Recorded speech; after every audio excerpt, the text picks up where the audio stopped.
Hi guys, सकाळी सकाळी बसलेली बाहेर, तेवढ्यात आला बाबूची मस्ती चालू होती. दत्ताऊंचे केस भरपूर असे ओढत होता. त्यानंतर आईने दिला एक फटका, तसं त्याने सगळ्या चपली वगैरे सगळ्या बाहेर फेकून दिल्या. जसं जसं मोठा होत चाललं तसं त्याचा राग जास्त वाढत चालला आहे. मुलांना ट्युशनला सोडवायला गेली, त्यानंतर मुलांना ट्युशनला सोडवलं, तिकडून गेली लोढामध्ये गेली, थोडं काम होतं म्हणून. त्यानंतर यांना बोलली कुठे जायचं, तर हे बोलतात चल मॉलमध्ये जाऊया. मॉलमध्ये गेलो तर काही भरपूर साऱ्या वस्तू नव्हत्या घरात, तर बोलली जाऊ दे घेऊन येऊ दे.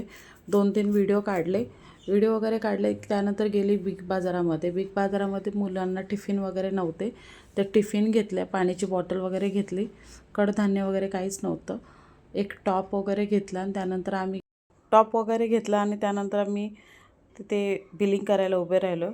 बिलिंग वगैरे झालं ना, आता मी निघालेलो आहे. डेकोरेशन भरपूर दिवस झालं तोच आहे मॉलमध्ये, काही चेंजिंग केलेलं नाही आहे होतं. त्यानंतर गेलो बाहेर बसायला, तर बघते तर अजून 6:30 वाजलेले. मुलांचं ट्युशन सुटणार होतं 7 वाजता.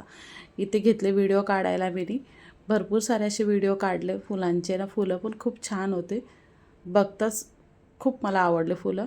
त्यानंतर मुलांना ट्युशनमधून घेतले, दळण दळायला दिलं. त्यानंतर घरी आली तर दत्ताऊ कुठेतरी चाललेले मुलांना घेऊन. घरी आली तर जेवण काहीच झालं नव्हतं. तर यांना बोलली काय जेवण बनवतं, हे बोलतात बनव काहीतरी.